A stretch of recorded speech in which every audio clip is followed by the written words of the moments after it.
Bueno, buenos días a todos, bienvenidos y muchas gracias por acompañarnos. Y un especial agradecimiento a nuestros oradores. Tener aquí con nosotros a varias de las principales figuras del mercado de capitales uruguayo es testimonio de la importancia del tema que hoy nos convoca. Voy a comentar brevemente cómo va a ser la logística. Las palabras de apertura estarán a cargo del presidente del Banco Central. Luego brevemente presentaré el informe de confianza del CFA Institute para luego dar lugar a nuestros oradores. Sobre el final habrá un lugar para preguntas, se tomarán unas preguntas de la sala y luego por Zoom, que es donde nos están acompañando la mayoría de quienes participan hoy. Así que sin más, le doy la palabra al presidente del Banco Central y le agradezco muchísimo el estar acompañándonos hoy. Como tú quieras. ¿Preferís acá? Está abierto el micrófono. Buenas a todos, buenos días. Bueno, primero agradecer a CFA, a Bárbara por la invitación, por esta oportunidad de juntarnos los que estamos, más todos aquellos que están en forma virtual. Yo voy a ser muy breve, pero me parece que, y tratando de no repetirme con lo que mis colegas después se van a detener o le van a dedicar más tiempo. Yo digo, cuando hay, como en estas fechas que estamos, cambios de autoridades, cambios de gobierno, siempre uno tiene a los que nos ha tocado alguna responsabilidad, pero a todos. Estos tiempos son oportunidades para precisamente ser autocríticos, pensar en las cosas que tenemos que cambiar, corregir, mejorar, en todos los ámbitos de la vida, en particular en lo que nos compete en los mercados financieros. Siempre partiendo de lo existente y reconociendo lo que muchos uruguayos a lo largo de muchos años han construido. Yo eso he sido muy claro, a veces no venir con un ánimo de que hay que cambiar todo, sino que hay que valorar lo que todos los uruguayos han hecho hasta ahora, tratar de hacer cambios, mejorar, ser autocrítico. Y en ese ámbito en el que estamos tratando de hacer cosas, de ser autocríticos, de corregir, de mejorar, me parece que instancias como estas son muy buenas y yo valoro, y en esto me voy a detener, a veces nos centramos la discusión en cosas mucho más superficiales, en cosas los problemas que nos acucian todos los días. Entonces, sentarse y dedicarle un rato a pensar en la confianza en el sistema financiero implica no olvidarnos de las cosas importantes, de por qué estamos acá y las bases sólidas con las que se tiene que sentar cualquier sistema financiero, ¿tá? Y no olvidarnos de eso. A veces nos quedamos con detalles, con la norma que tiene tal problema, con las dificultades que tenemos para una operativa, y el debate se centra en esas cosas. Y no olvidarnos, y por eso es importante, que desde el regulador, pero también desde el sector privado, no nos olvidemos de estas cosas y nos centremos en cosas importantes, a pensar en cosas que todos nuestros negocios están centrados en la confianza y que no nos olvidemos de eso. ¿Ah? Por eso nuestras acciones en estos primeros meses, y así va a seguir, han estado centradas en tratar de justamente no hacer un diseño perfecto del sistema financiero, sino simplemente ayudar a sentar las bases, ayudar a nivelar el terreno de juego para que ahí el juego se desarrolle.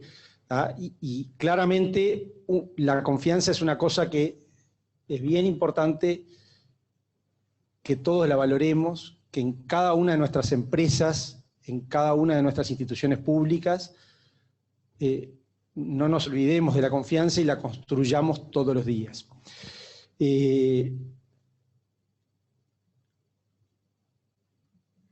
Yo voy a insistir en eso, en la creación de infraestructura. Me parece que nosotros en el Banco Central venimos trabajando con varias iniciativas, en particular en el mercado de capitales, muchas todavía no públicas, pero tratando de construir desde ese punto de vista. Primero con la discusión interna, después hemos de a poco empezado a invitar gente para no cerrarnos en nuestras cabezas, sino empezar a invitar gente, ver otras perspectivas. Todavía nos queda conversar con muchos de ustedes, pero la idea es seguir ese proceso, pero de nuevo, con el foco en construir un terreno de juego nivelado, construir las bases para que después ahí el sector privado se desarrolle, tenga iniciativas, innove, etcétera, etcétera. Entonces, creo que esta es una tarea, y esto me parece que, y con esto cierro, es bien importante que esta tarea quede clara, que las instituciones públicas tenemos nuestras tareas, nuestros deberes, y las vamos a hacer, pero también es importante que el sector privado piense un poquito más allá, piense en un horizonte de mediano y largo plazo, construyendo, entre otras cosas, confianza, pero construyendo muchas otras cosas de la infraestructura del sistema financiero que nos lleven a tener un mucho mejor sistema financiero como el que todos queremos. Obviamente a veces cuesta mirar el corto plazo y mirar el largo cuando tenemos cosas que nos acucian en el corto, pero es importante tener ese equilibrio y hacer los sacrificios. Y cierro con una frase que tiene que ver con esto, pero que es una frase de Eva Ferreira que dice, es bien sencillita, pero dice, qué difícil es el sacrificio antes de hacerlo, y después de hecho, qué fácil, ¿no? Entonces, no nos olvidemos de esto, construyamos a largo plazo y construyamos confianza y construyamos todo lo que es necesario para tener un mejor sistema financiero. Tuyo. Muchas gracias al presidente del Banco Central, Diego Labat. Y ahora voy a brevemente compartir el informe de confianza de CFA Institute. Si por favor podemos poner la presentación. Y yo dividiré mi exposición en dos partes.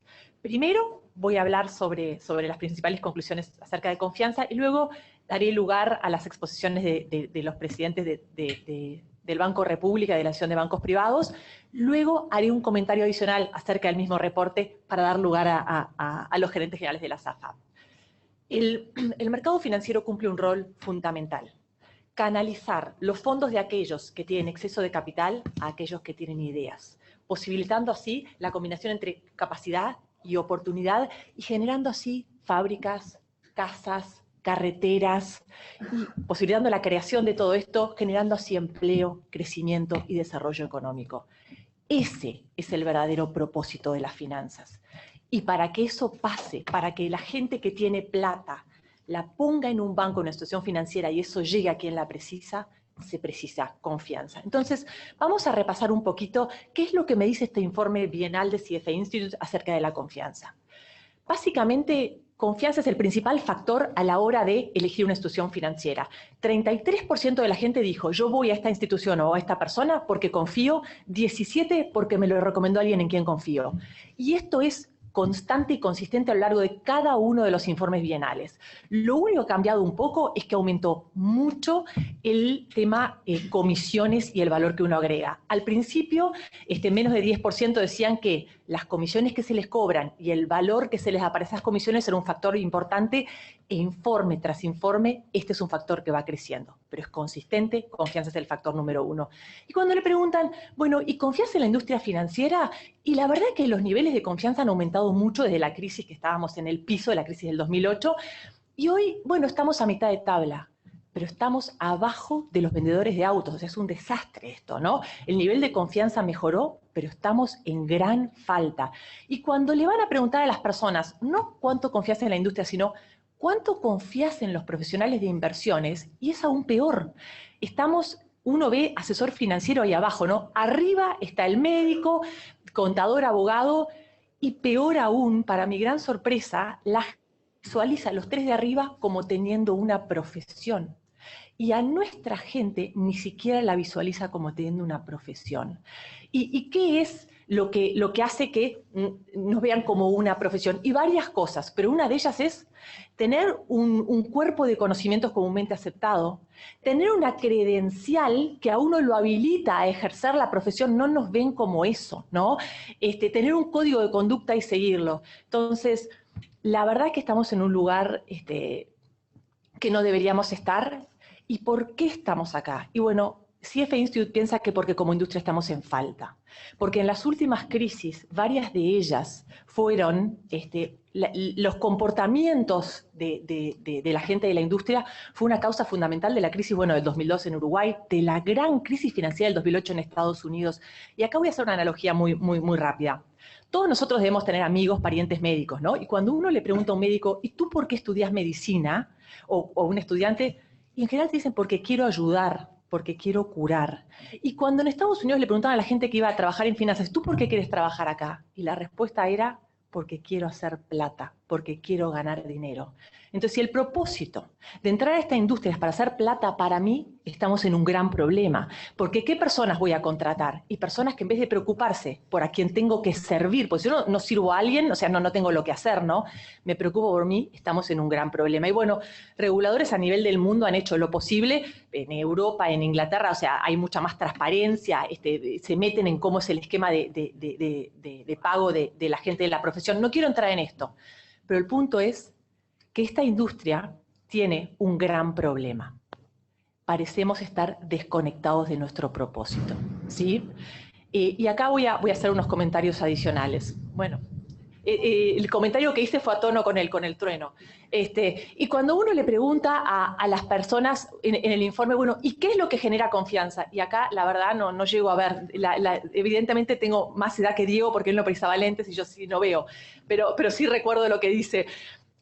Básicamente, la gente lo que valora es que me digan cuánto me cobran, que sean transparentes, que me hablen en forma clara, que si hay conflictos de interés me los digan y los manejen.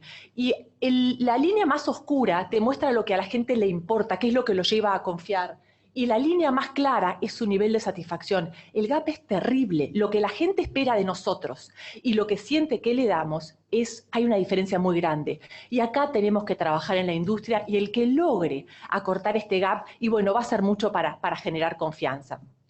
La confianza es un intangible y CFA Institute armó lo que le llaman la ecuación de confianza y dijo, bueno, tiene básicamente dos componentes, credibilidad y profesionalismo. Credibilidad son señales más observables, es, bueno, ¿qué credenciales tenés? ¿Qué estudiaste para hacer esto? ¿Cuál es tu track record? Mostrame qué hiciste. ¿Tenés un código de conducta? Y luego una cosa que es un proxy de confianza es la marca. Y qué explicarles acá la importancia de la marca, ¿no? Y luego, profesionalismo es intangible, es mucho más subjetivo. Y es, bueno, ¿qué sabes? ¿Qué sabes hacer? ¿Cuáles son tus competencias y cuáles son tus valores? Y con estos dos generamos confianza y valor, porque van intrínsecamente unidos confianza y valor. Y CFA Institute, no me voy a detener acá, puedo por supuesto dejar la presentación a disposición, dice, bueno, ¿y qué puedo hacer para generar confianza? Mantener una fuerte identidad de marca, cumplir con las promesas. Fíjate aquí a quienes empleás, ¿no? Que sean profesionales con credenciales de organizaciones con reputación. Crea un track record en largo plazo, adopta un código de conducta, sé transparente, habla claro, ¿no? Finanzas. Yo esta mesa, no entiendo nada de mesas, pero la veo, la toco y sé que no se cae. Finanzas es intangible, no veo ni toco nada. Entonces, es muy importante confiar y hablar fácil, claro, ¿sí? Aparte, es una industria con una gran asimetría de información. Yo sé mucho más de lo que sabe el otro y en ese sentido explicar. La confianza acá está representado por muchas capas y hay muchas partes del sistema financiero que juegan, ¿sí? Para que el inversor confíe. Y este reporte rescata un par de cosas. Información es esencial y está demostrado que cuanto más entiendo, más confío. Cuando uno mira a los inversores institucionales, los niveles de confianza son mucho más altos y eso es en parte porque entienden. Entonces acá tenemos un rol muy importante en achicar esa asimetría de información y en educar al inversor. Y no me voy a detener de vuelta acá, pero la tecnología es un gran generador de confianza, innovación. Los inversores quieren más influencia, porque hay cosas que les importan, ¿no? Les importan todo lo que tiene que ver con ESG, y además quieren más control, quiero entender qué me ofreces, quiero entender qué comisiones me cobras, quiero que inviertas en ciertas cosas y no en otras, y ahí tenemos una gran oportunidad en esta industria, ¿no?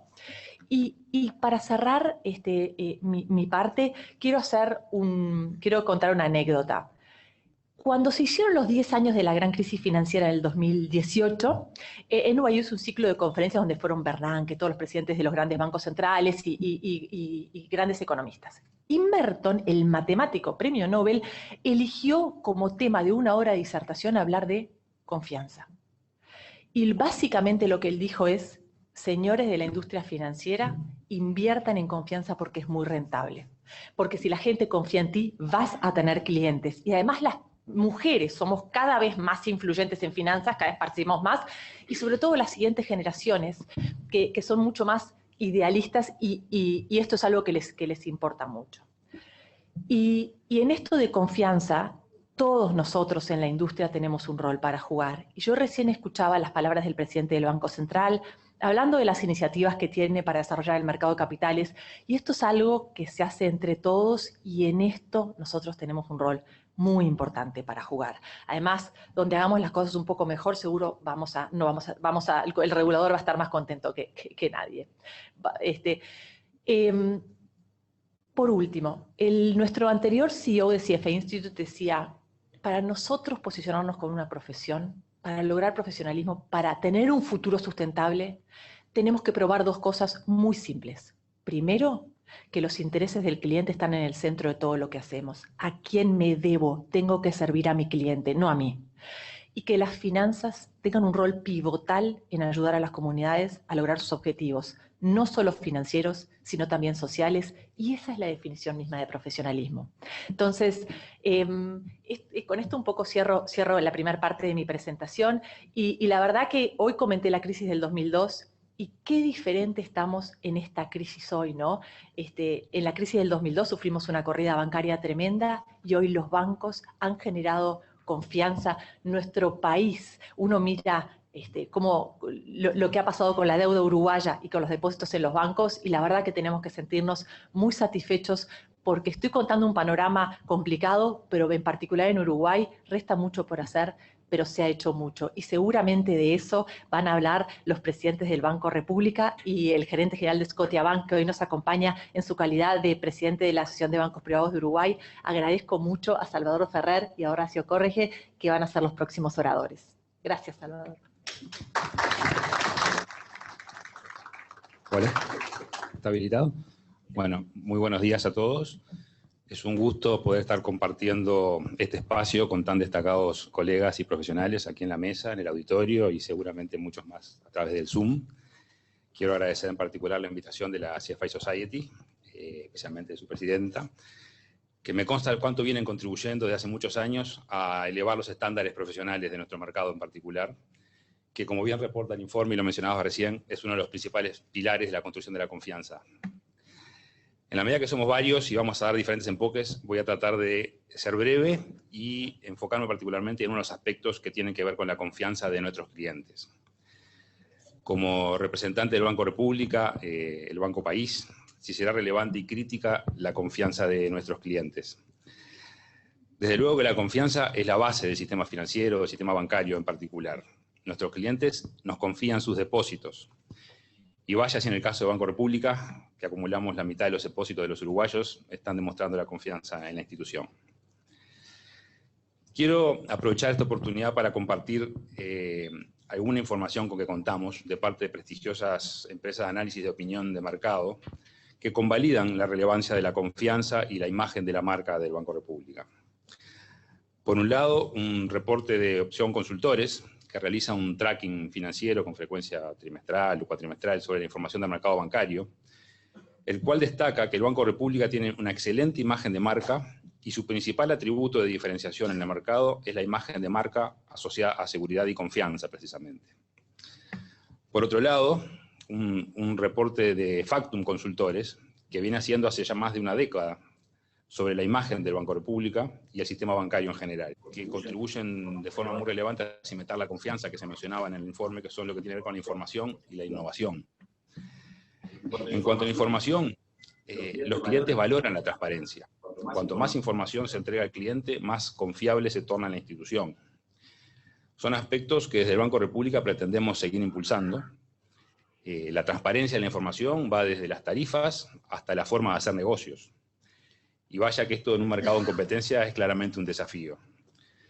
Pero a la vista de este análisis presentado, ser transparente no es solamente un compromiso ético, sino un acto de inteligencia para ayudar a captar y fidelizar clientes.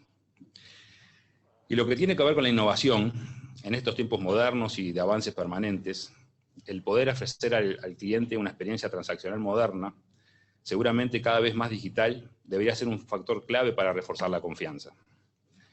Se destaca en el reporte, además, que cuanto más confían los clientes en una institución, suelen ser más rápidos en adoptar las nuevas tecnologías. Por otro lado, también se demostraba que la tecnología es en la tecnología en donde cada vez más confían más los usuarios, o los clientes en nuestro caso. Con lo que estamos aquí con un círculo virtuoso a tratar de sostener. En base a esto, déjenme hacerles una reflexión final respecto a hacia dónde creo que tenemos que ir desde el Banco República en el futuro cercano. Tenemos que seguir reforzando los altos índices de confianza de nuestros clientes, apalancándonos en este atributo de diferenciación que el Banco República tiene en el mercado en cuanto a seguridad y confianza. Tenemos el desafío de desarrollarnos en la innovación, dando soluciones atractivas a nuestros clientes, ofreciendo soluciones transaccionales innovadoras que van a ser una parte vital del objetivo de gestión en los próximos tiempos. En todos estos últimos años hemos hablado mucho de inclusión financiera. Desde mi punto de vista, tuvimos un importantísimo crecimiento de la base de clientes, en el caso del Banco República en particular, pero claramente es cierto para todo el mercado. Pero yo digo que lo que ha habido es un gran proceso de bancarización y no necesariamente de inclusión financiera. Y voy a tratar de explicarlo. Hoy hay un 80% de la población bancarizada. En otras palabras, solamente queda 1 de cada 5 adultos hoy que no tiene una cuenta bancaria. Esto es relevante porque hace 5 años atrás era 40% el porcentaje de población que declaraba no tener una cuenta bancaria. Ahora, cuando decimos bancarizados, son clientes que tienen una cuenta y una tarjeta de débito asociada, pero que en el día a día siguen en una buena proporción prefiriendo el uso del efectivo. Son esos clientes que nos hacen cola en las sucursales cuando cobran pasividades, jubilaciones y sus ingresos. Y no están de alguna forma incluidos financieramente. Como siempre digo, son totalmente libres de elegir la mejor forma de transaccionar, pero creo que está en el banco el desafío de ofrecer soluciones innovadoras que puedan llevar a una experiencia de usuario atractiva, tanto en calidad de servicio como en costo transaccional, para que el cliente realmente pueda estar incluido financieramente como creemos que tiene que ser. En síntesis, la confianza es todo en nuestro negocio. La imagen de marca del Banco República está fuertemente asociada a ese concepto, pero no podemos descansarnos y tenemos que seguir reforzando nuestra imagen de marca. Para ello vamos a poner foco en varios aspectos. Por un lado, el mantenimiento del liderazgo y la fortaleza de la marca Banco País, la atención al segmento empresa, con soluciones atractivas y en condiciones competitivas, siendo los mejores socios de nuestros clientes, intentando ser proactivos y reforzando el rol que hemos jugado, por ejemplo, en estos tiempos de pandemia, con asistencia financiera extraordinaria. En lo que hace a nuestros clientes de banca persona, el foco en el sector de nuestros mayores, tenemos que tener presente que el Banco República es el banco de jubilados y pensionistas por excelencia, y queremos ofrecerles soluciones que se adapten a los nuevos tiempos y que las puedan adoptar. Pero también tenemos que tener foco en el sector de clientes jóvenes, que vale la pena resaltar que no es en este sector donde la confianza y la seguridad son los atributos más elegidos a la hora de elegir, o preferidos a la hora de elegir el banco. Estos sectores sí privilegian otras cosas como beneficios, facilidad de acceso y nuevas soluciones. Todo esto apuntando a mejorar permanentemente la calidad del servicio, incluyendo foco en soluciones innovadoras y quizás hasta disruptivas y digitales. El Grow es un gran generador de confianza, pero seguimos teniendo mucho para crecer y mejorar todavía. Y hacia allá pretendemos ir. Gracias.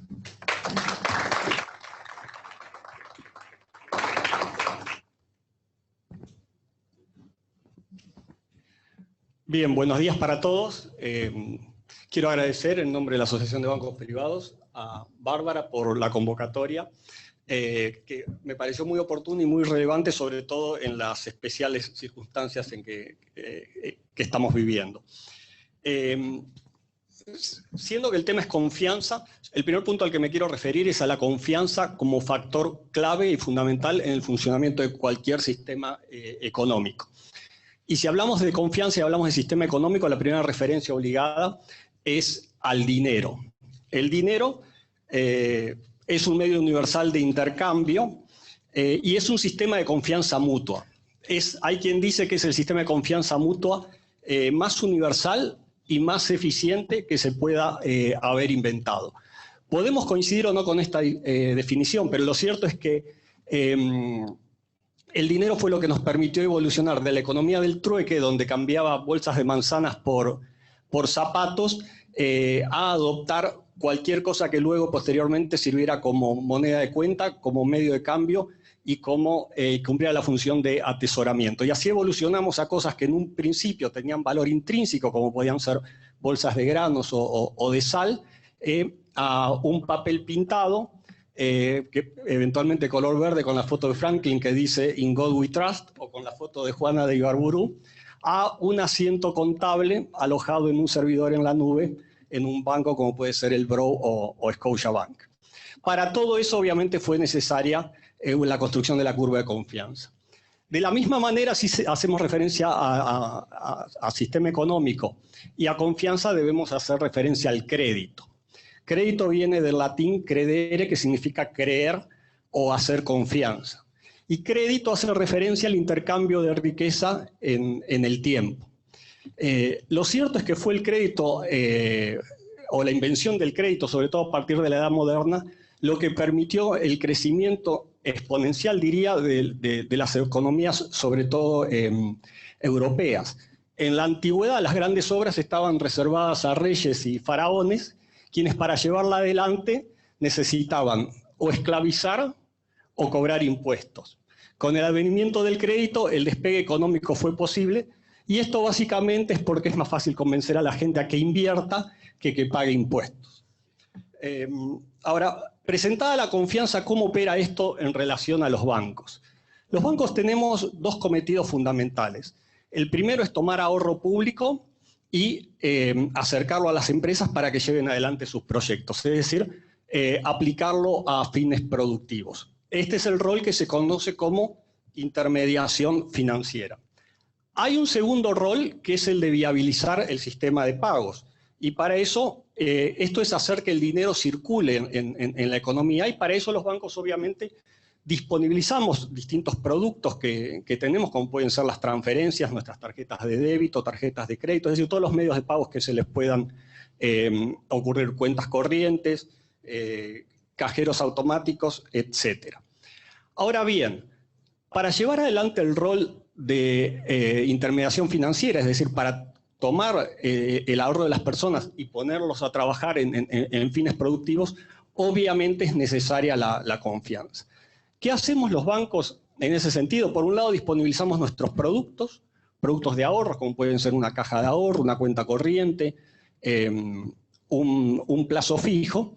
Ahora, la preocupación central en todo esto es justamente la construcción de la curva de confianza. Es decir, ¿cómo logramos que la gente nos confíe sus ahorros, el fruto de su trabajo, de su esfuerzo, de su sacrificio quizás durante toda una vida? Y bien, para ello nos apalancamos en distintos elementos, muchos ya se mencionaron aquí. El primero necesariamente es el tema del track record, es decir, hacer consistente e íntegramente bien las cosas sostenidamente en el tiempo. Yo hoy represento una institución que tiene 190 años de historia. Es un banco canadiense. Canadá tiene 160 años, es decir, es anterior a la creación del mismo Canadá. Obviamente que la marca y todos los intangibles que la gente puede asociarle a la marca es fundamental en la construcción de esa curva de confianza. Y obviamente luego vienen todos los atributos, es decir, cuál es el nivel de servicio que podemos dar al cliente. Y por eso los bancos somos muy celosos en primero poner a los clientes en el centro de nuestra estrategia y de nuestras decisiones. Y luego medir esto todo el tiempo, y entonces indicadores como el NPS, que es la propensión que mide el nivel de satisfacción que nuestros clientes tienen o la propensión que tienen a recomendarnos, también es una medida que obviamente nos desvela porque nos indica qué tan satisfechos están nuestros clientes con nosotros. Y en esa construcción de la curva de confianza, obviamente que el marco institucional es bien importante y más precisamente el marco regulatorio. Hoy se mencionaron algunas anécdotas referidas a crisis anteriores. Lo cierto es que el marco regulatorio tuvo un salto muy importante de calidad a nivel local luego de la crisis de 2002. Y producto de eso, hoy contamos con uno de los sistemas tanto normativos como regulatorios más avanzados de la región y un equipo también de supervisión que es referencia en la región. A nivel internacional esto pasó fundamentalmente luego de la crisis de 2008, donde sí hubo un quiebre de confianza y a partir de allí se reforzó todo el marco regulatorio, por caso en Estados Unidos, cuando se aprobaron leyes como el Dodd-Frank Act y la regla de Volcker, por mencionar algunos. Lo cierto es que al final del día, los bancos de nuevo, parados en todo ese andamiaje, como pueden ser track record, marca, confianza, disponibilidad de nuestros productos, grado de satisfacción de los clientes, nos esforzamos cada día por ganarnos la confianza de nuestros clientes. Y obviamente apoyados en un muy efectivo marco institucional y regulatorio. ¿Cómo el 2020, con la situación atípica que nos presentó, puso a prueba todo esto?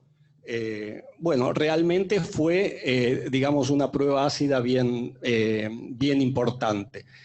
La diferencia que tiene esta crisis de cara al sistema financiero respecto de las dos crisis que mencionábamos antes tiene que ver con cómo nos encuentra parados como sector. En las crisis anteriores, el sector financiero fue o bien el causante de la crisis o cuanto menos vehículo de contagio. Hoy esta crisis nos encuentra en una situación totalmente diferente, es decir, encuentra un sistema financiero muy sólido, tanto desde el punto de vista de capital como desde el punto de vista de liquidez. Fue así entonces que como sector entendimos el impacto que nuestras organizaciones tenían en la marcha de la economía y de allí entendimos también que tenemos una responsabilidad importante que cumplir. Y ante la excepcionalidad de la crisis, también son excepcionales las medidas que entendimos que debíamos tomar. La primera preocupación fue necesariamente asegurar la transaccionalidad y la continuidad de la cadena de pagos. Esto para asegurar, obviamente, que la economía no se detenga. Y así, aún en el momento más crítico de la pandemia, los bancos nos esforzamos por mantener nuestros canales operativos. Siempre tuvimos abiertas más del 80% de nuestra red física o de sucursales, pero también reforzamos otros canales, como por caso la banca telefónica o la atención telefónica, y ni que hablar de lo que tiene que ver con nuestros canales digitales, donde una vez que se instaló la pandemia vimos que por esos canales prácticamente se duplicaron el número de transacciones que por allí transitaban. El otro compromiso que asumimos fue el de, en un momento de alta incertidumbre para nuestros clientes y de alta vulnerabilidad, llevar alivio a los mismos. ¿Y cómo lo hicimos? Disponibilizando muy ambiciosos programas de asistencia o de alivio de los clientes. Básicamente a través del diferimiento de sus cuotas y vencimientos, y en muchos casos inclusive lo hicimos sin intereses.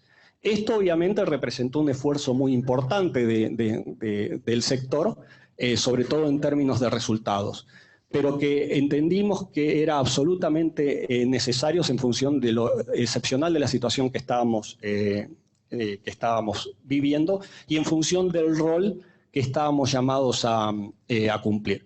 Y esa asistencia no solo fue dirigida a los sectores productivos, es decir, a las empresas o a las pequeñas empresas generadoras de empleo, sino también a las personas físicas. Y aquí no hubo solamente un acto humanitario, sino una acción destinada a preservar su poder de compra a fin de, una vez más, mantener las ruedas de la economía girando. Fue así que como sector En el transcurso de la pandemia, desde la banca privada disponibilizamos asistencia en el marco de este programa a nuestros clientes en el orden de los 2.000 millones de dólares. Sin duda, un impacto bien importante para lo que es nuestro país y nuestra economía. De modo que un poco el resumen es ese, es decir, los bancos privados de cara a esta situación de pandemia nos paramos frente a la misma con mucha sensibilidad y asumiendo la responsabilidad que nos cabe como actores importantes de la economía. Y en definitiva, esa ha sido, bajada a tierra, nuestra forma de continuar construyendo confianza.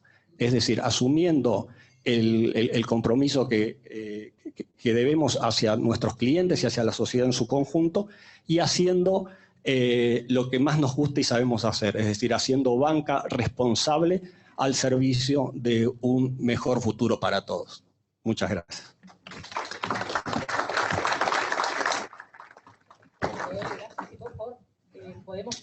Muchas gracias, Salvador y Horacio. Si por favor podemos poner de vuelta mi presentación. Y acá voy a hacer unos comentarios adicionales que creo que tienen mucho que ver con los oradores que nos siguen. En este informe de CFA Institute se le pregunta a la gente, a inversores a nivel global, miles de inversores a nivel global, estoy yendo para atrás, no, sí, perfecto. Le preguntan, y bueno, ¿cuál es tu principal objetivo financiero? Y la inmensa mayoría dice que su principal objetivo es prepararse para la jubilación. Y de hecho en las Américas 60% responde eso y el 40% restante comprarme mi casa, fondo de reserva, lo que fuere. Y le preguntan, ¿y tú vas a lograr jubilarte a la edad que esperás y poder retirarte? Sí, sí.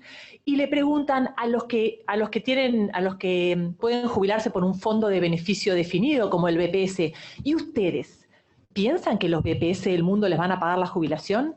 Y la inmensa mayoría dice, sí, me lo van a poder pagar. Y de hecho, 80% de los jóvenes menores de 35 años piensan que lo van a poder pagar. O sea, los que están más en riesgo piensan que sí. Y cuando van a los BPS del mundo y le dicen, tú, ¿vas a poder pagar los beneficios que hoy prometés? Le dicen, no, yo de acá a 10 años voy a tener que revisar esto porque los números no dan. Entonces acá lo que tenemos es, no solo en Uruguay, sino en todas partes del mundo, un divorcio de expectativas entre lo que la gente espera y lo que se puede dar. Y nosotros, los que estamos en la industria, vivimos otro divorcio de expectativas también, que no está preguntado en esta encuesta, pero es claro y es, venimos de muchos años de excelentes retornos en los mercados financieros, pero vivimos en un mundo de muy bajos retornos. Los inversores esperan retornos que el mercado no puede dar. Entonces el punto acá, y lo que dice CFA Institute es, nosotros tenemos que enfrentar esto y ser valientes y decirle a la gente, no vas a ganar esto, vas a tener que ahorrar más, empezar antes y hacer algo tú. Porque si no lo hacemos, vamos a terminar con una crisis de confianza porque la gente confía en algo que no se va a dar y vamos a terminar con gente que no va a poder cumplir sus objetivos financieros. Entonces, y para darles pie a los gerentes generales de la SAFAP, quiero contar otra cosa. Recién hablábamos de falta mucho por hacer, pero se ha hecho mucho. Y hay veces que pasan cosas que son de una gran importancia y pasan desapercibidas. Uruguay en 2018 fue el primer país del mundo donde todos los fondos de pensiones y la administradora de fondos Sura adoptaron el código de CFA Institute del administrador profesional de activos, que representa los más altos estándares de la industria en excelencia, profesionalismo y ética, y representa un compromiso inquebrantable con los clientes y con la ética profesional.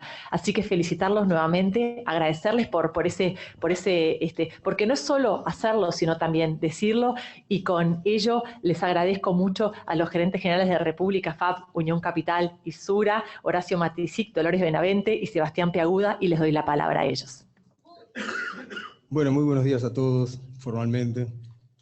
Quiero comenzar agradeciendo a la CFA Society Uruguay, en la persona de Bárbara Mainzer, la invitación para participar de esta reflexión sobre algunos aspectos que son determinantes para generar confianza en el sistema financiero y, bueno, de esta forma continuar recorriendo de la mejor manera posible ese camino del desarrollo de nuestro mercado de capitales. Un mercado de capitales que, es cierto, es necesario que se siga desarrollando, pero también es cierto, viendo ese balance entre lo que ya pasó y lo que todavía falta, que ha crecido en los últimos años, y en ese crecimiento hay un papel muy relevante de las administradoras de fondos, de las AFAP, en nuestro país. A mí me gusta ver a las AFAP como el primer ejemplo de fiduciario que existió acá en Uruguay. Muy particular el ejemplo, porque en realidad es un fiduciario que existió antes de que existiera la ley de fideicomiso. Pero fíjense que administramos activos que son ajenos, activos de terceros, activos del fideicomitente. Un fideicomitente que en este caso particular de fideicomiso coincide con el beneficiario, y recibimos un mandato específico que es administrar esos activos por cuenta y orden del fideicomitente y en su beneficio exclusivo. O sea que nos parecemos en todos los aspectos a un fiduciario, y también por esto creo que nuestro principal activo es también la confianza. La confianza es que seamos capaces de generar desde ya en el fideicomitente, pero no solamente en él, sino también en otros actores del sistema financiero. Y por esta razón, por lo que acabo de decir, es que desde el principio, desde que nosotros empezamos nuestra operación, desde que comenzamos a trabajar en esta actividad, fue muy importante para nosotros disponer de un código de ética o un código de buen gobierno corporativo. Instrumentos estos que fueron modificándose en el tiempo, que se fueron mejorando porque tenían muchas imperfecciones al principio, pero que aún con esas imperfecciones nos permitieron dar a nuestro trabajo esa impronta a la que refería en su presentación Bárbara, esa impronta de profesionalidad, de transparencia, atributos absolutamente imprescindibles a la hora de construir confianza.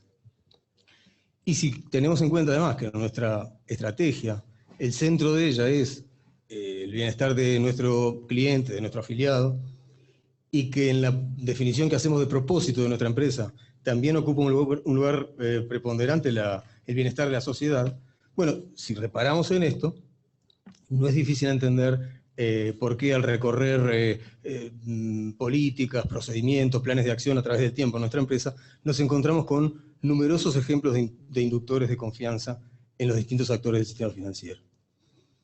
Y como son muchos, no los voy a mencionar todos, y tampoco me acuerdo de todos, pero voy así a mencionar algunos que me parecen relevantes. Por ejemplo, la característica bottom-up que tiene nuestra política de inversiones. Esa definición de abajo arriba hace que el máximo órgano jerárquico de la empresa, que es el directorio, no puede venir con un proyecto y decir, vamos a invertir en este proyecto. Tiene necesariamente que pasar por ese análisis técnico de la gerencia de inversiones, del comité de inversiones, y recién después llega al directorio. ¿Y esto como forma de qué? Bueno, de inmunizar a las decisiones de inversión de cualquier aspecto que no sea estrictamente técnico. Y esta es una muy buena noticia para los clientes nuestros. Y en la misma línea actúa la calificación o la auditoría que normalmente nos hace de nuestras prácticas de inversiones dos calificadores de riesgo. Desde 2004 hasta la fecha, a veces la calificadora Standard & Poor's, otras veces Fitch Ratings, auditan anualmente nuestras políticas, nuestras prácticas de inversión y la forma en que las aplicamos, y en un esquema de 5 notas nos otorgan una nota, y desde 2004 hemos recibido siempre la mejor nota posible. En otra buena noticia para los afiliados y también para el accionista, porque la exigencia de que este ejercicio lo hiciéramos anualmente fue de nuestro accionista mayoritario, del Banco República. Y en la misma línea opera lo que decía Bárbara al respecto de la adopción del Código de Conducta Profesional del CFA Institute hace un par de años. Y también son inductores de confianza las opiniones externas que recibimos de empresas independientes y que opinan sobre cómo gestionamos.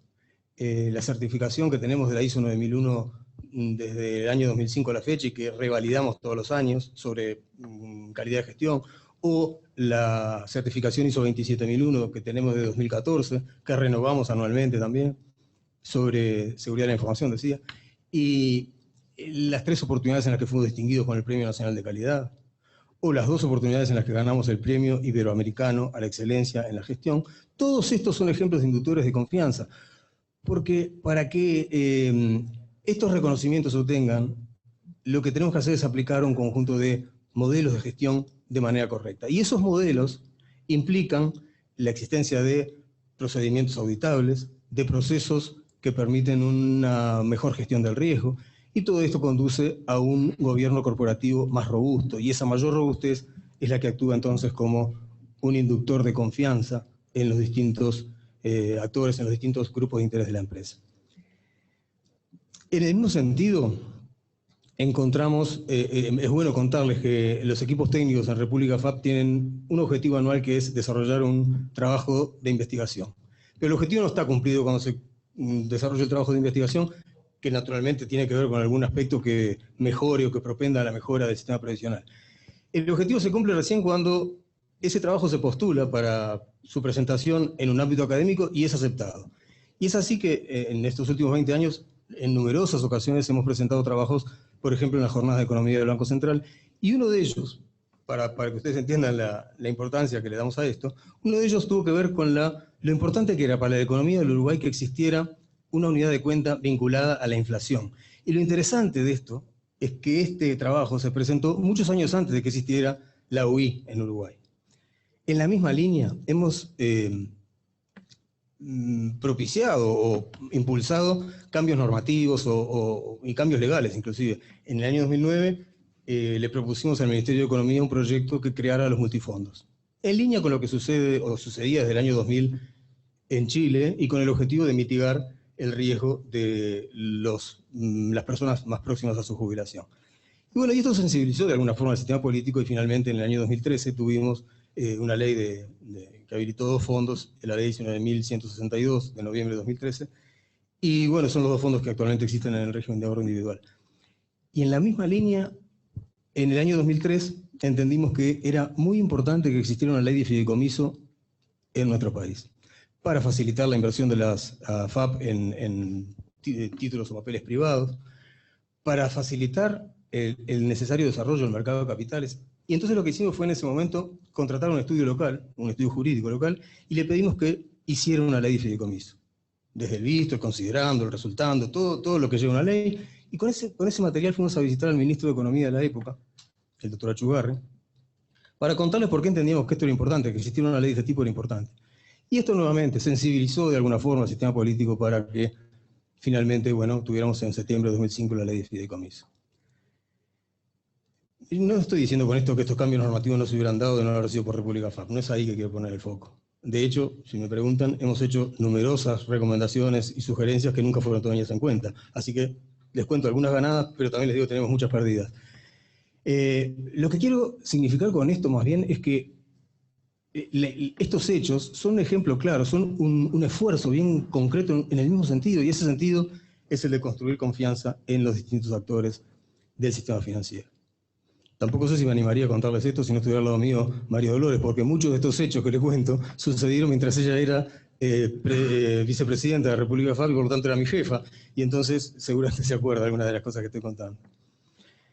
Pero todo este, si ustedes me permiten, torrente de inmodestia de estos últimos minutos, es conocido por el regulador, es conocido por nuestros accionistas, pero no es tan conocido en la medida que a nosotros nos gustaría por nuestros clientes, por nuestros afiliados.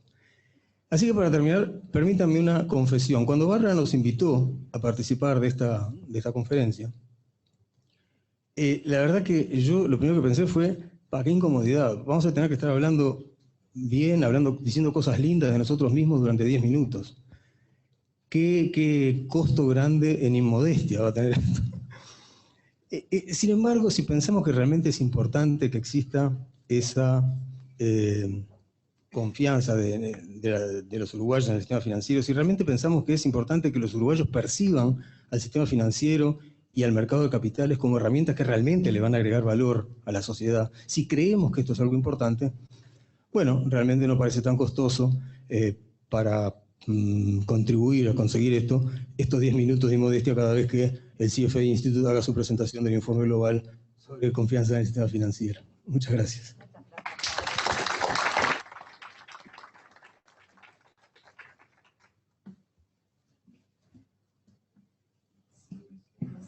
La presentación de María Dolores Benavente, por favor. Sí. Bueno, muchísimas gracias. Muchas gracias a los organizadores, en la persona de Bárbara, CFA Institute de Uruguay. Bárbara es, ya lo he dicho varias veces, es una hacedora de las que precisamos en Uruguay. Y muy buenas las palabras del presidente del Banco Central, del Banco República, de la Asociación de Bancos, de mi amigo Carlos Matisic, y descuento ya las de Sebastián. ¿Por qué decimos que la confianza es un trabajo permanente? Bueno, a mí me gusta empezar con esta imagen. Yo trabajé muchos años en la Cámara de Comercio y ese es el viejo edificio de la Bolsa de Comercio. En ese entonces unía Bolsa de Valores con la Cámara de Comercio, o sea, comercio y financiero estaban muy unidos, donde hoy está la sede del Banco República. Y bueno, como se hacían las cosas en esa época, un arquitecto italiano, un escultor catalán, pinturas de Blanes, bueno, Uruguay primer mundo, ¿no? Y ahí hay arriba 6 estatuas que representan los sectores de la economía. Estaba la ganadería, la industria, el comercio, entendiendo ahí la parte financiera porque estaba muy unido, el agro, la navegación y la 6ª estatua era la confianza. O sea que no hay nada nuevo bajo el sol, nuestros antepasados tenían muy claro que sin la confianza todos los demás sectores de la economía iban a estar en problemas. Entonces me gusta arrancar por eso, para repasar un poco, porque la historia, cuando nos ponemos grandes, siempre reconocemos que la historia tiene cosas para enseñarnos. Bueno. Como el resto de las AFAP, nosotros entendemos que esto de generar confianza es un trabajo permanente. Y eso porque, bueno, porque el principio número 1 de nuestro accionista de Itaú es: solo es bueno para nosotros si es bueno para el cliente. Y esto, que parece un juego de palabras, en realidad reposa sobre una de las cosas más importantes que se han dicho acá. Si ponemos al cliente en el centro de nuestro trabajo, y si nuestro qué, cómo y el para qué, que es la tercera dimensión de lo que hacemos, ahí está el cliente, me parece que es bastante claro que tenemos que construir confianza. Para eso hemos trabajado en sistematizar procesos, certificar en calidad, certificar en seguridad de la información, que vaya si será importante en estos tiempos que corren. En el caso de Unión, también certificamos en accesibilidad del edificio para que la inclusión no sea solo una palabra linda, sino tenemos toda la accesibilidad de la planta baja y toda la parte de atención al cliente. Y haciendo una cronología, en 2018, como mencionaba Bárbara, adoptamos el Código de Conducta Profesional del Gestor de Inversiones, junto con el resto de los colegas y el Fondo de Sura. En el 2019, en una iniciativa de la Asociación Nacional de AFAPs, que también, si se quiere, crear una gremial de fondos de pensión, es también un acto que propendió a la confianza. ¿Por qué? Porque es una asociación eminentemente propositiva, que está permanentemente estudiando cosas y haciendo propuestas y haciendo trabajos por el bien. O sea que para tratar de hacer agenda desde la parte positiva y desde la parte propositiva. Y ahí tuvimos una iniciativa de certificar al 100% de los asesores previsionales, o sea, la fuerza de ventas de estas 3 empresas, capacitarlas y certificarlas por un organismo independiente. O sea, nuestros asesores previsionales obviamente que están capacitados por cada una de las empresas, pero nos pareció interesante que hubiera un tercero que las capacitara y las certificara adicionalmente. Y nada menos que tiene, primero que es dificilísimo. Cuando yo vi el programa, dije, bueno, esto va a estar complicado. Toda la parte financiera era súper complicada, la parte de ley ni hablar, y tuvo un componente de ética muy importante, dictado por la profesora Bárbara Mainzer, que fue muy importante para ellos. Realmente que lo vivieron, creo que Sebastián, a ti te pasó lo mismo, lo vivieron con un orgullo, con un desafío, gente que de repente hacía años que ya no estudiaba en el sistema formal. Así que eso fue un hito bien importante. En el 2020, este año, adherimos a los principios de inversión responsable, que esto es una iniciativa global de Naciones Unidas, y ahora me voy a referir brevemente a eso. Y finalmente, esto es una primicia, en el 2020 también tuvimos el informe de un procedimiento de auditoría previamente acordado con KPMG, que de alguna manera analizó si realmente adheríamos correctamente al Código de Conducta Profesional del Gestor de Inversiones. Salteándome un poco la cronología, arranco por el PRI. Nosotros tenemos en la misión ser líderes en rentabilidad sustentable, y esa palabrita sustentable nos lleva a pensar siempre en los aspectos medioambientales, bienestar social, gobierno corporativo, mejora de toma de decisiones. Y por eso nos hizo sentido adherir a los principios de inversión responsable este año. ¿Qué significa eso? No significa que nosotros no vayamos a invertir en aquellos papeles que no cumplan con alguno de estos principios, sino que significa que vamos a exigir y a demandar de los emisores que nos demuestren certificaciones en caso de emisiones, de emisiones de carbono o ese tipo de cosas, que nos demuestren un buen gobierno corporativo, que nos demuestren si tiene algún impacto social las inversiones que piensan realizar. O sea que no es que no vayamos a invertir, sino que vamos a elevar los estándares de lo que se requiere a las nuevas emisiones.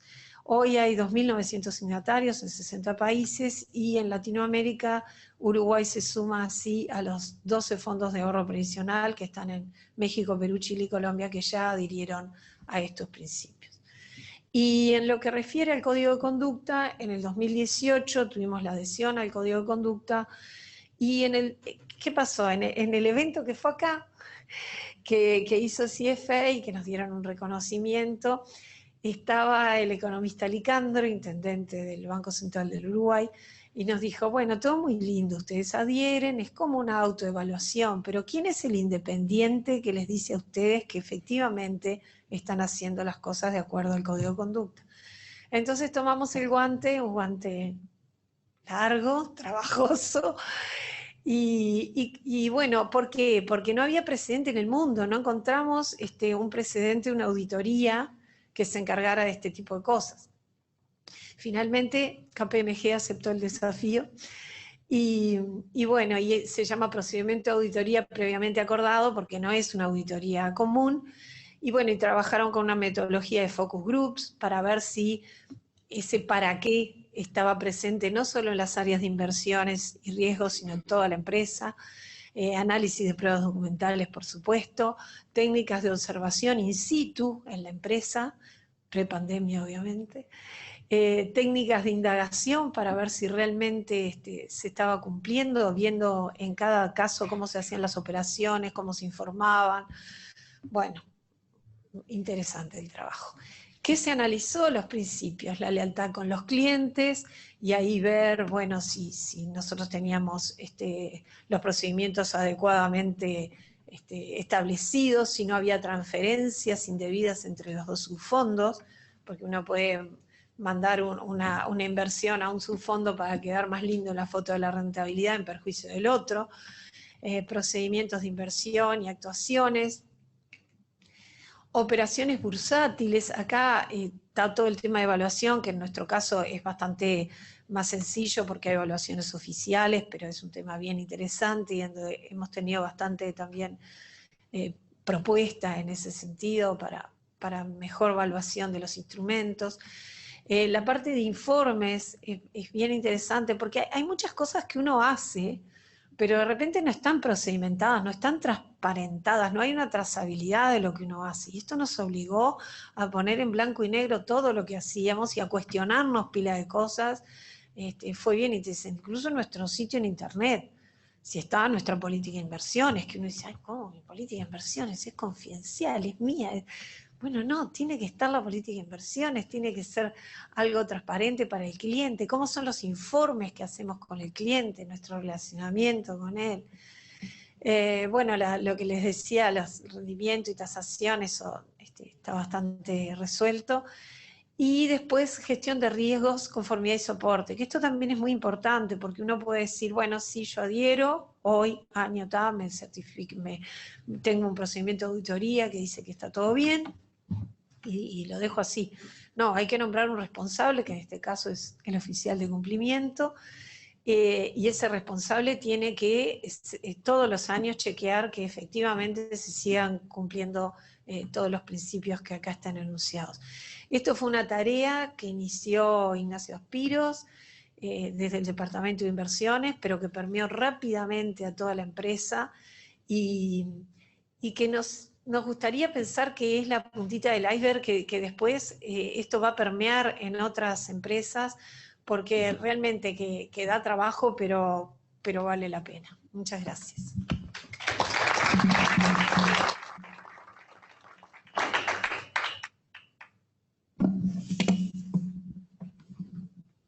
Bueno, muy bien, buenos días a todos. Felicitaciones a todos los que me precedieron en sus exposiciones porque han sido muy buenas, y el agradecimiento a Bárbara por la invitación a contarles algo que, sabiendo que seguramente me tocará ser el último de la exposición, me iba de alguna manera a limitar la novedad. O sea, no iba a tener temas como demasiado novedosos, porque lo que ya han cubierto mis colegas habla por sí mismo y habla del tema, y ya no les podría agregar nada más si no fuera mi elección hacerlo absolutamente concreto y capaz que terriblemente mundano, ¿no? Es una de las pocas elecciones que pude tomar en este caso. Yo les quiero contar una de las actividades más icónicas que creo que hemos emprendido desde FABSURA en estos últimos años, y que de manera absoluta va respecto al tema de la confianza, y en este caso enfocada desde la confianza de nuestros clientes. Y es el barco que nos pusimos con respecto al número previsional.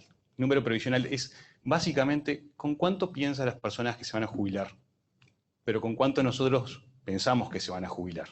Esa diferencia entre las expectativas y nuestras proyecciones. Y ahí ese es el barco donde nos pusimos y donde quisimos trabajar, y ya hace un tiempo. Entonces hay un componente muy grande en lo que es este sistema, la transparencia que tiene. Es un sistema súper regulado, súper transparente. Hay un montón de datos, que nosotros tenemos y que manejamos sistemáticamente, pero ¿cómo lo volvemos información para nuestros clientes? ¿Cómo lo volvemos algo útil y accionable? Entonces ahí es donde nos pusimos muy fuerte nosotros a trabajar. Evidentemente veníamos del tema de cincuentones en su momento, requería empezar a pensar por qué se habían generado expectativas tan distintas a las que de alguna manera nosotros veíamos que estaban vigentes en el sistema. Y bueno, Sura tiene su forma particular de hacer las cosas, ¿sí? Y apostamos a determinadas formas específicas de la cercanía y determinados modos de hacer las cosas que nos identifican. Pero también teníamos que hacernos cargo que nosotros tenemos básicamente una demanda muy concreta de los clientes, que es: decime con cuánto me voy a jubilar. Y es básicamente lo que pasa a nivel de las sucursales nuestras o en el asesoramiento telefónico, cuando la persona se aproxima y hace estas preguntas. Nosotros le podemos proveer información, no datos. Le podemos transformar algo que sabemos en un conocimiento que él puede manejar. Entonces, el desafío para nosotros fue cómo transformamos en algo que es súper personal en algo súper masivo, algo que nosotros le podemos transmitir. Tenemos 330.000 clientes en la FABSURA en este momento. 10% de la población total, de la masa de trabajadores, bastante más que eso, más del 20%. Entonces esto tiene que ser algo súper masivo. ¿Cómo le hacemos a cada una de las personas hacerle un cálculo que refleje a cabalidad lo que nosotros sabemos de su trayectoria, de su idiosincrasia propia? Bueno, nos tuvimos que poner a trabajar muy fuerte en eso. Y creo que es parte de lo que requiere esta nueva era de la información. O sea, transformar la información, pero para que sea accesible a una persona en concreto, no en general. Porque tenemos las capacidades y hay que afrontarlo. Las capacidades están, las técnicas. Entonces tenemos que tomar los riesgos, y esos riesgos de alguna manera es como una relación personal. Si yo tengo confianza con alguien, asumo el riesgo de decirle hasta cosas que de alguna manera no sé cómo van a ser identificadas, cómo van a ser reaccionadas, pero confío en esa intención. Entonces, hicimos un cálculo jubilatorio con mucha sofisticación. Si lo pusimos disponible a los clientes, evidentemente no pudimos con todo, porque hay muchas cosas que son muy particulares que no pudimos ponernos, y teníamos que aprender mucho en este sentido. Y también hay una información de todo esto, es que no se quiere escuchar. ¿Por qué? Bueno, porque no es un tema simpático, no siempre las personas están dispuestas a enfrentar el futuro, y teníamos que acompañarlos. O sea, teníamos que liberar una información que era muy interesante, pero teníamos que también acompañar el efecto que eso generaba. Entonces, tuvimos que trabajar fuerte en este sentido, y en esa información encontramos que somos uno de los pocos sistemas que tiene en Uruguay un estado de cuenta. 2 veces al año le mandamos entre todos a cada persona un estado de cuenta. Claro, un estado de cuenta, de vuelta, es un montón de data junta que las personas no la pueden decodificar. Ya lo hemos aprendido eso, ya sabemos que el sistema es tan transparente que puede generar un montón de virtudes, pero necesitamos que esa virtuosidad se transforme en algo que la persona pueda apropiarse. Pero teníamos un medio, que era el estado de cuenta, entonces teníamos que transformar ese medio en algo que fuera de alguna manera tan icónico como lo que pensamos que tenía que ser. Entonces, con la innovación, encontramos que teníamos que aprender un poco que no podíamos salir del día cero a darle a cada uno un número provisional sin haber recorrido todas estas instancias. Generamos un concepto. Al final del día entendimos que a las personas sí les interesa el tema previsional. Hay como un mito que no les interesa a las personas sus pensiones. Les interesa mucho. Lo que pasa es que no pueden hacerse cargo de esa preocupación. Nosotros tenemos que mitigar ese gap. En 2018 hicimos toda una prueba piloto. Cuando digo el 3% de los clientes que fuimos aprendiendo de ellos, claro, parecen pocos, pero son más de 10.000 clientes que tuvieron esa experiencia. Ya en 2019 nos animamos a poder profundizarla un poco más, incluimos otros medios de contacto y llegamos al 20% casi de los clientes. Cliente que está recibiendo en un sobre o está recibiendo en el mail una proyección de que a determinada edad pensamos que se puede retirar con determinado monto. Y, no sé, futurología. No, pero sí es un tema de riesgo. Bueno, no sabemos específicamente cómo va a ser el futuro de cada uno de ellos, pero lo que nosotros tenemos que lograr es esa cercanía, tomar ese primer impulso. Después apostamos a que eso va a generar una mayor confianza. Y en el 2020 lo hemos profundizado realmente hasta el punto, yo creo que nos queda muy poco por hacer si no incorporamos otras mejoras al sistema, que básicamente continuar con la digitalización. O sea, el medio que ustedes ven en un sobre, por más que uno le ponga amarillo y le ponga carteles y además diga que acá va a haber algo que es excepcional, necesitamos llevarlo a otra experiencia.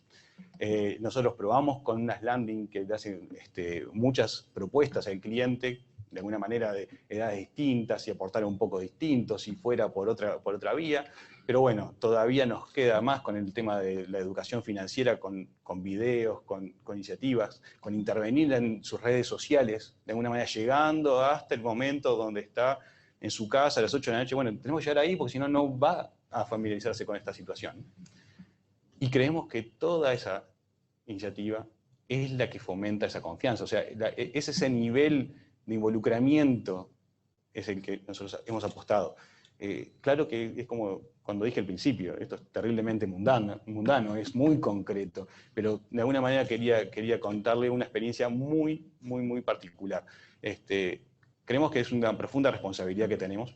O sea, nosotros, y me refiero a todos los que tenemos acá, tenemos una cantidad de información y una capacidad técnica para procesarla que nos hace responsables de poder transformar eso en algo que por los clientes sea entendible y gestionable. Pero también tenemos que ser conscientes de que eso genera un efecto en el cliente y hay que brindar una adecuada contención. Muchas veces la contención se transforma en asesoramiento y creo que es un lugar donde nos tenemos que posicionar desde el asesoramiento. Hemos roto paradigmas y creo que debemos seguir rompiéndolo. Eso de que a los clientes no les interesa su pensión o pensar en su pensión y que solamente llega a los 50, 55 años, yo podría decir que es una mentira, que es un paradigma, que es una creación que hemos tenido de un tema. A los clientes lo que no les interesa son cosas con las que no pueden trabajar, que no pueden llevar a un nivel de concreción adecuado. Entonces, decirle cuánto es el número que nosotros proyectamos es la traducción de un estado de cuenta llevado a algo mucho más concreto y mucho más identificable para el cliente. Pensamos que es gran parte de esto lo que nos ha devuelto confianza en los clientes y en agradecimiento. Uno podría decir, haciendo todo esto, nos podrían haber esperado con reclamos, quejas, una avalancha de vicisitudes que no llegaron. Lo que nos llegaron fueron mucho más reconocimiento que problemas. Y evidentemente en muchos números que pasamos, cuando hablamos con los clientes, podríamos mejorarlo todavía. Pero bueno, abrimos la puerta. Y eso es parte de lo que implica el riesgo de la confianza, es abrir la puerta para poder generar un vínculo. Así que diría eso, ¿no? O sea, la confianza, como todos sabemos, es algo que uno lo puede poner la semilla, la riega, la deja crecer, pero también se pierde en un segundo. Entonces es una tarea cotidiana, es una tarea de largo plazo y es una tarea que creo que también nos involucra a todos. En un sistema financiero, la confianza que está en un lado se transmite, se contagia, se percibe por los otros como parte de lo mismo. Entonces, todos los agentes del sistema de alguna manera que trabajan en el punto de la confianza, abastecen la confianza por los otros. Así que nada, muchas gracias a todos y un gusto estar contigo, Bárbara. Muchas gracias de vuelta a nuestros oradores y por compartir las experiencias, porque hoy al principio decía, nosotros tenemos que hacer mucho más por decir lo que hacemos, ¿no? Y hoy contaban cosas de las que tan poco se habla, desde el lado de los bancos, todo lo que se hace, cómo estuvieron a la altura de las circunstancias, cómo se apoyó, el esfuerzo que se hizo. Carlos contándonos todas las iniciativas que se acercaron al gobierno y muchas rindieron frutos. Esto es como los entrepreneurs, ¿no? Haces 10 y lográs una, pero tenés que seguirlo intentando porque hace una diferencia muy importante. María Dolores contándonos el foco que pusieron en algo de lo que todavía no hay mucha conciencia, que es inversión responsable, confianza, y detalló el esfuerzo tan enorme que significó todo eso y significó también para las otras AFAP, y yo fui un poco testigo porque tuvo que ver con CFA de eso. Y Sebastián, el liderazgo valiente, decir, lo que tú esperás no se va a dar, mira, te cuento tu número, ¿no?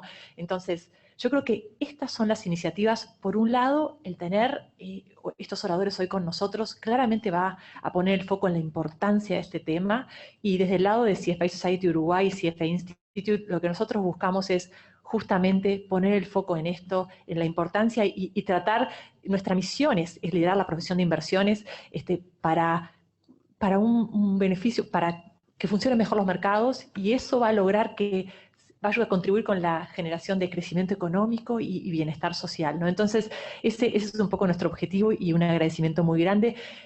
También terminamos a tiempo, y muchísimas gracias por eso, impresionante, como un reloj suizo, y quería preguntarle a alguno de ustedes si antes de tomar preguntas quería hacer algún comentario, comentario adicional, y si no, tomamos preguntas de sala, incluso de periodistas si desean, y Fernando me comenta si hay alguna pregunta del lado del chat.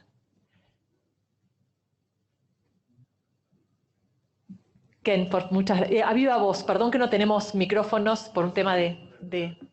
Yo puedo repetir la pregunta. Buenos días, Ken Parks de Bloomberg News. Tengo una pregunta para los PAP en particular.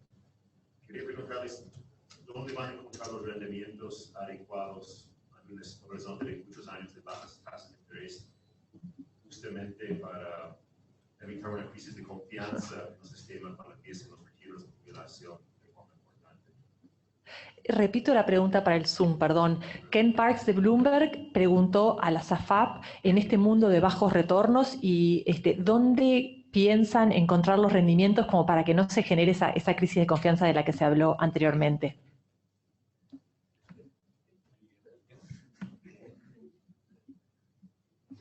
Voy a tratar de dar una respuesta a tu pregunta. Gracias por ella. Creo que la alternativa que tenemos son justamente los activos alternativos para tratar de mejorar a través de inversiones en infraestructura, en forestación, en áreas del aparato productivo de la economía, tratar de conseguir un rendimiento mayor de las inversiones. Ahora, lo que no existe una manera de escapar a un ámbito de rendimientos bajos y a tasas de interés bajas. Esa es la realidad con la que los tenemos que manejar. Tal vez complementario con nuestra voluntad de extremar los esfuerzos, sin asumir riesgos inconvenientes, pero extremar los esfuerzos para mejorar los rendimientos, haya que completarla con aspectos como los que señalaba antes Sebastián Peaguda, desde Sura, cuando decía que le avisaba cuál era el número previsional para su cliente. Bueno, este entorno de bajas tasas lo que va a generar es números previsionales más chicos. ¿Esos rendimientos se van a encontrar acá en Uruguay o habrá que abrir el abanico de inversión para buscarlos afuera? Nosotros en este momento tenemos algunas limitaciones para invertir en el exterior. No podemos invertir en el exterior, hay mecanismos para poder hacerlo a través de organismos multilaterales de crédito, deuda soberana de buena calificación de riesgo, pero en todo caso eso no va a resolver el problema que tú planteas, obviamente. Entonces, creo que sí que en el marco actual tenemos algún conjunto de herramientas en nuestra caja limitado y que sería bueno pensar en justamente una habilitación para que los fondos de pensión uruguayos puedan invertir en el exterior una parte de la cartera que administran. Sí, creo que vamos a contestar los tres porque sin duda que los activos alternativos también ahí tenemos un tope porque ya estamos en límites bastante importantes, sobre todo en algunos sectores.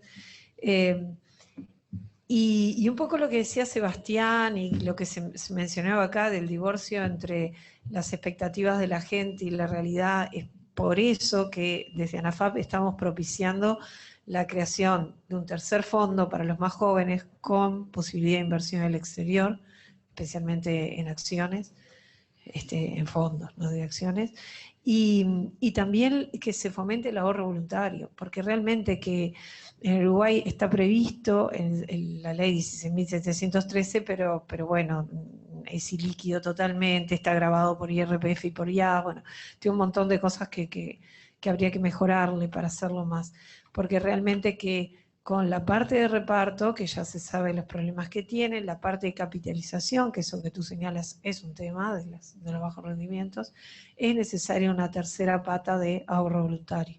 Y en el mundo se está yendo a sistemas más flexibles y que incentiven más el ahorro voluntario.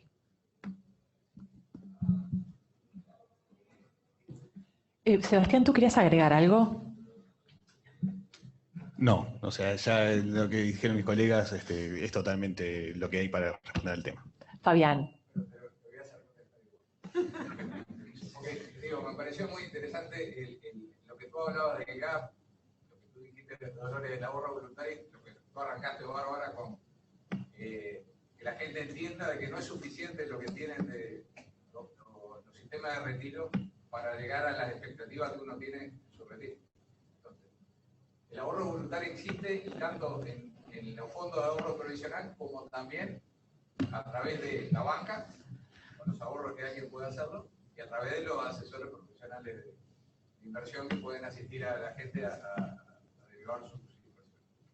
¿Qué falta? Hay un ajuste fiscal, el IRPF me parece que es clave, y no sé si es lo único que debería tratar de movilizarse para que se pueda completar ese gasto, porque si no vamos a tener mucha gente descontenta de que el día de su retiro llega a la conclusión de que no se pueden cumplir sus expectativas.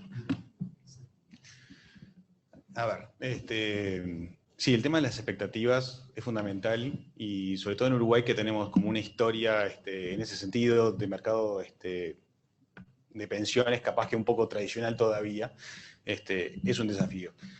Hay varias facetas de cómo mejorarlo, como el ahorro voluntario que decía. Creería que el tema de la liquidez es fundamental para que se pueda aumentar esa propensión en el ahorro. Pero también tenemos que empezar a revisar un poco seguramente otra faceta que es las personas cómo se retiran y a través de qué productos eligen para retirarse. Hoy en día los productos para retirarse no son productos, básicamente es un solo producto que es una renta vitalicia que incorpora como ciertas restricciones y ciertos supuestos, de alguna manera. Decir, por ejemplo, que una persona cuando se retira quiere retirar todo su capital, todo junto, así lo haya ahorrado de manera voluntaria, con aportes de su propio ahorro mensual, lo tiene que retirar en una renta vitalicia licuado en toda su longevidad. Es un poco atractivo para muchas personas y capaz que es una de las formas que el mercado debería seguir desarrollando para pagar mejores prestaciones. Evidentemente ahí el mundo tiene otros productos, pensamos que deberían poder incorporarse para mejorar el perfil de las pensiones en Uruguay.